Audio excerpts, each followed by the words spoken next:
ಮಕ್ಕಳು ಇಷ್ಟಪಟ್ಟು ತಿನ್ನೋ ಐಸ್ ಕ್ರೀಮ್ನ ತುಂಬ ಈಸಿಯಾಗಿ ಮನೆಯಲ್ಲೇ ಹೇಗೆ ರೆಡಿ ಮಾಡ್ಕೊಳ್ಳೋದು ಗೊತ್ತಾ?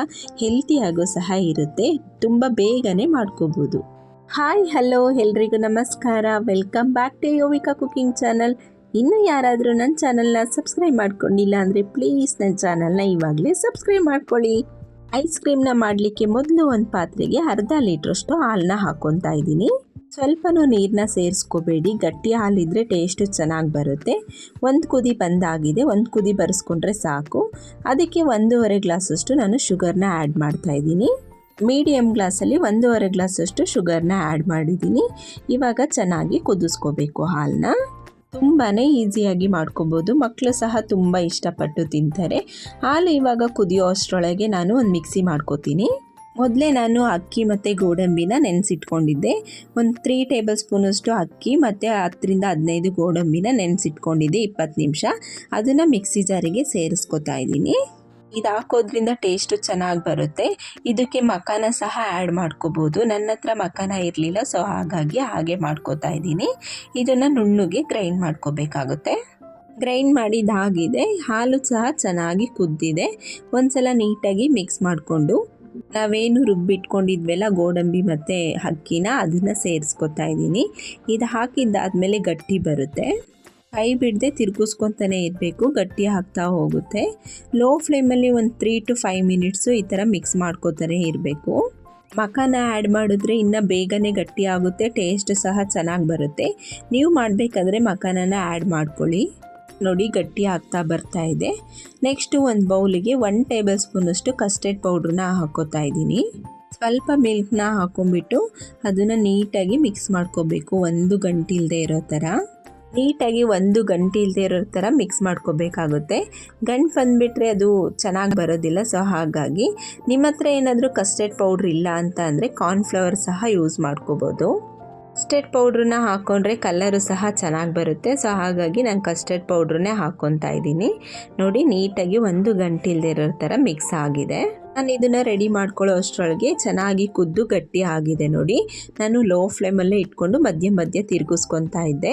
ಇಷ್ಟು ಗಟ್ಟಿ ಆದಮೇಲೆ ನಾವೇನು ಮಿಕ್ಸ್ ಮಾಡಿ ಇಟ್ಕೊಂಡಿರ್ತೀವಲ್ವ ಕಸ್ಟರ್ಡ್ ಪೌಡ್ರನ್ನ, ಅದನ್ನು ಸೇರಿಸ್ಕೊಂಡು ನಿಧಾನಕ್ಕೆ ಈ ಥರ ಮಿಕ್ಸ್ ಮಾಡ್ಕೊಬೇಕಾಗುತ್ತೆ. ನೀವು ಹದ ನೋಡಿಕೊಂಡು ಕಸ್ಟರ್ಡ್ ಪೌಡ್ರನ್ನ ಹಾಕ್ಕೊಳ್ಳಿ, ಇಲ್ಲಾಂತಂದರೆ ತುಂಬ ಗಟ್ಟಿ ಆಗೋಗ್ಬಿಡುತ್ತೆ, ಚೆನ್ನಾಗಿ ಬರೋದಿಲ್ಲ. ನೀಟಾಗಿ ಬೀಟ್ ಮಾಡ್ಕೊಬೇಕು, ಇಲ್ಲ ಅಂತ ಅಂದ್ಬಿಟ್ರೆ ಅದು ಒಂಥರ ಗಂಟು ಥರ ಆಗೋಗ್ಬಿಡುತ್ತೆ. ನೋಡಿ ಈ ಥರ ನೀಟಾಗಿ ಕೈ ಬಿಡದೇ ಇರೋ ಥರ 1 ನಿಮಿಷ ನೀಟಾಗಿ ಬೀಟ್ ಮಾಡ್ಕೋಬೇಕಾಗುತ್ತೆ. ಎಷ್ಟು ಚೆನ್ನಾಗಿ ಮಿಕ್ಸ್ ಮಾಡ್ಕೊತೀವೋ ಅಷ್ಟು ಚೆನ್ನಾಗಿ ಬರುತ್ತೆ. ನೋಡಿ ಇಷ್ಟಾದರೆ ಸಾಕು. ಇವಾಗ ಗ್ಯಾಸ್ ಸ್ಟವ್ನ ಆಫ್ ಮಾಡಿಬಿಟ್ಟು ತಣ್ಣಗಾಗ್ಬಿಡ್ತೀನಿ. ಫುಲ್ಲು ತಣ್ಣಗಾದ್ಮೇಲೆ ನೋಡಿ ಎಷ್ಟು ಗಟ್ಟಿಯಾಗಿದೆ ಅಂತ. ಅದಕ್ಕಿಂತ ಸ್ವಲ್ಪ ಜಾಸ್ತಿನೇ ಗಟ್ಟಿಯಾಗಿದೆ. ಇಷ್ಟ ಆದರೆ ಸಾಕು ನಮಗೆ. ಇದನ್ನು ಒಂದು ಮಿಕ್ಸಿ ಜಾರಿಗೆ ಹಾಕ್ಕೊಂಡು ನೀಟಾಗಿ ಗ್ರೈಂಡ್ ಮಾಡ್ಕೋಬೇಕಾಗುತ್ತೆ. ಮಿಕ್ಸಿ ಜಾರಿಗೆ ಹಾಕ್ಕೊತಾ ಇದ್ದೀನಿ. ಇದಕ್ಕೆ ನಾನು ಒಂದು 2 ಏಲಕ್ಕಿನ ಸಿಪ್ಪೆ ತೆಗೆದು ಸೇರಿಸ್ಕೊತಾ ಇದ್ದೀನಿ. ಇದನ್ನು ಹಾಕೋದ್ರಿಂದ ಫ್ಲೇವರ್ ಚೆನ್ನಾಗಿ ಬರುತ್ತೆ ತಿನ್ನಬೇಕಾದ್ರೆ. ಸೊ ಹಾಗಾಗಿ ನುಣ್ಣಗೆ ರುಬ್ಕೊಂಡು ಬರೋಣ. ಇದನ್ನು ಎಷ್ಟು ನುಣ್ಣಗಾಗುತ್ತೆ ಅಷ್ಟು ನುಣ್ಣಗೆ ರುಬ್ಕೊಳ್ಳಿ, ಆವಾಗಲೇ ಚೆನ್ನಾಗಿ ಬರೋದು. ನುಣ್ಣಗೆ ರುಬ್ಕೊಂಡು ಆಗಿದೆ ನೋಡಿ. ಇಷ್ಟ ಆದರೆ ಸಾಕು ನಮಗೆ. ಎಷ್ಟು ನುಣ್ಣಗಾಗಿದೆ ನೋಡಿ.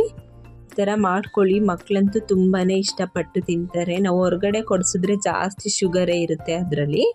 ಇವಾಗ ಇದನ್ನು ನಾನು ಟೀ ಕುಡಿಯೋ ಗ್ಲಾಸಿಗೆ ಹಾಕ್ಕೊತಾ ಇದ್ದೀನಿ.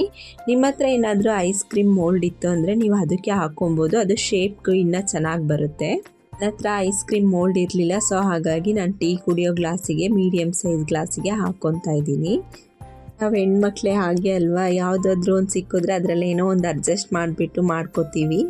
ಅದೇ ಬೇಕು ಇದೇ ಬೇಕು ಅಂತ ಹೇಳಿದ್ರೆ ಆಗೋದಿಲ್ಲ. ಸೊ ಹಾಗಾಗಿ ನೆಕ್ಸ್ಟ್ ಇನ್ನು ಸ್ವಲ್ಪ ಮಿಕ್ಕಿತ್ತಲ್ವ ಅದನ್ನು ಒಂದು ಬಾಕ್ಸಿಗೆ ಹಾಕ್ಬಿಟ್ಟು ಅದನ್ನು ಕ್ಲೋಸ್ ಮಾಡಿಬಿಟ್ಟು ಫ್ರೀಝರಲ್ಲಿ ಇಟ್ಕೊತೀನಿ. ಟೇಸ್ಟ್ ಅಂತೂ ತುಂಬಾ ಚೆನ್ನಾಗಿ ಬಂದಿತ್ತು. ಮಕ್ಳಿಗೆ ಅವಾಗವಾಗ ಈ ಥರ ಮಾಡಿಕೊಟ್ರೆ ಅವರು ಹೊರಗಡೆ ಐಸ್ ಕ್ರೀಮ್ ಕೇಳೋದನ್ನೇ ಬಿಟ್ಬಿಡ್ತಾರೆ. ಫ್ರೀಝರಲ್ಲಿ ನಾನು ಒಂದು 5 hours ಇಟ್ಟಿದ್ದೆ. ಇವಾಗ ಹೊರಗಡೆ ತೆಗೆದಿದ್ದೀನಿ. ನೋಡಿ ಎಷ್ಟು ಚೆನ್ನಾಗಿ ಆಗಿದೆ ಅಂತ. 7-8 ಅವರ್ ಫ್ರೀಝರಲ್ಲಿ ಇಟ್ಟರೆ ಇನ್ನೂ ಸಹ ಚೆನ್ನಾಗಿ ಗಟ್ಟಿಯಾಗಿ ಚೆನ್ನಾಗಿ ಬರುತ್ತೆ. ನನ್ನ ಮಗಳು ಒಂದೇ ಸಮ ಹಠ ಮಾಡ್ತಾಯಿದ್ಲು, ಸೊ ಹಾಗಾಗಿ ತೆಗೆದುಬಿಟ್ಟೆ. ನೋಡಿ ಈ ಥರ ಒಂದು ಬೌಲಲ್ಲಿ ತಣ್ಣೀರನ್ನ ತೊಗೊಂಬಿಟ್ಟು ಒಂದು 10 ಸೆಕೆಂಡ್ ಈ ಥರ ಇಡಬೇಕು. ಈ ಥರ ಇಟ್ಟರೆ ತೆಗಿಲಿಕ್ಕೆ ಈಸಿಯಾಗಿ ಬರುತ್ತೆ. ಸೊ ಹಾಗಾಗಿ ಒಂದು 10 ಸೆಕೆಂಡ್ ಇಟ್ಟರೆ ಸಾಕು. ನೋಡಿ ಇವಾಗ ತೆಗಿತಾ ಇದ್ದೀನಿ. ನಾನು ಎಲ್ಲ ಗ್ಲಾಸಸ್ನೂ ಒಂದು 10 ಸೆಕೆಂಡ್ ಆ ಥರ ಇಟ್ಬಿಟ್ಟು ತೆಗೆದೆ. ಕೈಯಲ್ಲಿ ಒಂದು 10 ಸೆಕೆಂಡ್ ಈ ಥರ ಮಾಡ್ಕೊಬೇಕು. ಈ ಥರ ಮಾಡೋದ್ರಿಂದ ಸೈಡಲ್ಲೆಲ್ಲ ಇರುತ್ತಲ್ಲ ಅದು ಬಿಟ್ಕೊಂಡು ನೀಟಾಗಿ ತೆಗೆಯುವಾಗ ಈಸಿಯಾಗಿ ಬರುತ್ತೆ. ನೋಡಿ ಎಷ್ಟು ಈಸಿಯಾಗಿ ಬರ್ತಿದೆ ಅಂತ. ಒಂದು 10 ಸೆಕೆಂಡ್ ಆ ಥರ ಮಾಡಿಕೊಂಡ್ರೆ ಸಾಕು, ತುಂಬಾ ಈಸಿಯಾಗಿ ಬರುತ್ತೆ. ಎಷ್ಟು ಚೆನ್ನಾಗಿ ಕಾಣಿಸ್ತಿದೆ ನೋಡಿ, ಕುಲ್ಫಿ ಟೈಪು.